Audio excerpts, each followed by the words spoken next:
अस्सलामुअलैकुम। कैसे हैं आप सब? उम्मीद करती हूँ आप सब खैरियत और आफियत से होंगे। अल्लाह ताला आपको खुश रखे, आबाद रखे। आज मैं आपको मलाई से देसी घी किस तरह बनता है बहुत ही आसान तरीका बताऊंगी। इसके लिए आपने वीडियो को एंड तक देखना और मेरे चैनल को सब्सक्राइब और लाइक लाजमी करना है। शुक्रिया।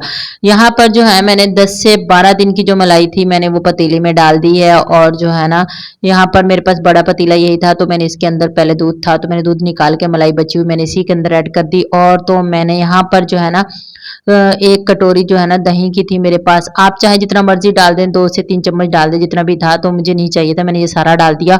और फिर जो है ना, बचे हुए डब्बा जो था मैंने इसी इसी के अंदर पानी और डाल के ना इसके अंदर डाल दिया, काफी सारा पानी इसके अंदर। और चम्मच की मदद से सिर्फ आप इसको अच्छे से हिलाएंगे। तो यहाँ पर किसी भी मशीन की जरूरत नहीं है, कोई भी ग्राइंडर की, जूसर की या किसी चीज की आपको जरूरत नहीं है, और हाथ वाली मशीन की भी जरूरत नहीं है। और फिर मैंने जो है ना इसको चूल्हे के ऊपर चढ़ा दिया, और ताकि ये अच्छे से घी बन जाए। आप देख रहे हैं यहाँ पर जो है ना, ये येलो येलो घी, शायद ये गाय का दूध था तो इस वजह से येलो येलो सा आ रहा है नजर। तो यहाँ पर जो है ना घी सारा ऊपर आ गया। आप देख लो अच्छे से, मतलब कि घी आपने मतलब कि 10 से 15 मिनट इसको पकाना है अच्छे से। जब आपको लगे कि ये पक गया है तो आपने इसको ना डीप फ्रीजर में रख देना है 15-20 मिनट के लिए, आधा घंटे के लिए। फुल चिल ठंडा करना है। अगर आप चाहें तो बर्फ नहीं, बस आप इसको डीप फ्रीजर में रख दे। बहुत ही आसान तरीका यही है।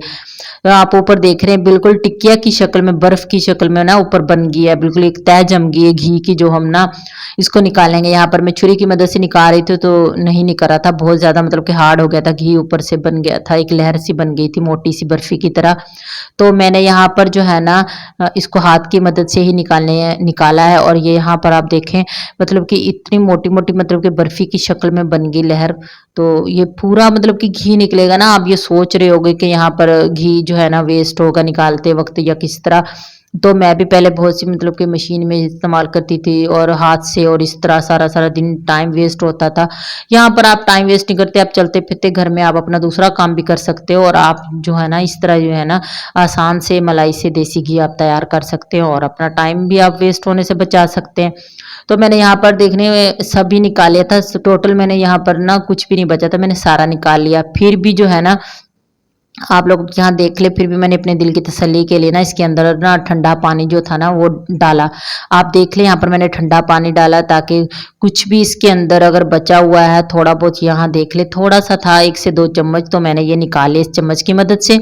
और उसके बाद जो है ना ये देख लें आप, इसमें कुछ भी नहीं बचा। ये जो है ना हमारे काम की नहीं है, ये कोई लस्सी नहीं है, ना ही हमने इसके अंदर दूध डाला था, सिर्फ और सिर्फ मलाई की बात ये जो आ जाती है ना, आप देख रहे हैं ये हमारे काम की नहीं है। आप इसको वेस्ट कर सकते हैं, आप किसी भी जानवर को मतलब कि डाल सकते हैं किसी बाहर बर्तन में, बड़े बर्तन में। यहाँ पर जो देख रहे हैं आप, घी जो है ना अलग निकाल लिया था सेपरेट। हम इसको गर्म करेंगे, अच्छे से गर्म करेंगे हम इसको। अब और गर्म करके आप अपने किसी भी एयर टाइट जार में बंद कर लें, डब्बे में बंद करके रख सकते हो, और आप यूज कर सकते हो, और ये खाने के काबिल हो जाएगा। यहाँ पर देख ले माशाल्लाह अच्छा खासा घी निकला था। अगर मेरी वीडियो अच्छी लगी हुई तो लाइक करिएगा, सब्सक्राइब करिएगा। मुझे आपकी सब्सक्राइब लाइक की बहुत जरूरत है। देखे पतीले के नीचे भी नहीं लिखा। अपना बहुत सारा ख्याल रखिएगा। Bye bye viewers.